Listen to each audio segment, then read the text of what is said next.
Good morning, everybody. Good morning. This is the day that the Lord has made, and we shall rejoice and be glad in it. Y'all, I just want to share some encouragement with y'all really quick, okay?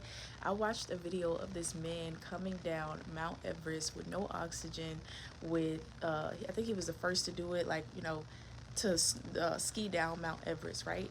And what I took from it, because you can get revelation just from anything.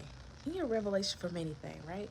So he's skiing down this huge mountain, no oxygen, just nothing, right? And he has his brother controlling the drone as he's coming down, and then he also has a comms in his ear so that he could hear the people tell him, "Hey, don't go this way. Hey, stop! Don't go right there, because if you go right there, then this is a big wall right here." Um, Sorry, y'all. So he would say the people would tell him, "Don't go here, don't go there." But from his view, all he could see was what was in front of him. Y'all, is that not like us? Is that not like us? That all we can see is what's in front of us, but God, who is our mighty creator, he can see everything that is around us. But he had to trust. One of the things that the man had to do in that video, he had to trust the people in his ear. He had to trust the man who could see better than what he could see. He had to trust his leading. He had to trust when he said stop. He had to not be so bigger than himself. Do y'all get what I'm saying? He had to not be so bigger than himself and think that, no, what I could see, I'm right, and I'm gonna go this way. He didn't trust his own will.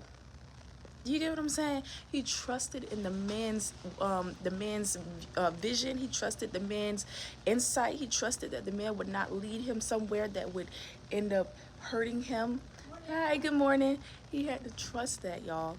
So that should be just like us, trusting that the Lord sees bigger than we see, trusting that God will not lead us somewhere that will harm us or hurt us, that will cause us to fall into destruction, trusting God's will over our will, trusting his voice when he says stop, when he says go, when he says don't hang out with them, when he says stop being their friends, when he says leave the job, trusting that God will bring us to the place that he needs us to be. And we're going to get there. We're going to get to the destination right on time, right on his time, because his time is always perfect. Y'all, as I was watching that video, I was just mesmerized of the trust that he had to have in them, because at one point he was about to go into a big wall and the man said, stop, there's a big wall on that side, go this way, go left, turn right, do this. And he had to follow those instructions to a T. Should that not be us following God's instructions to a T? Because God knows better than us, y'all. Follow God, all right?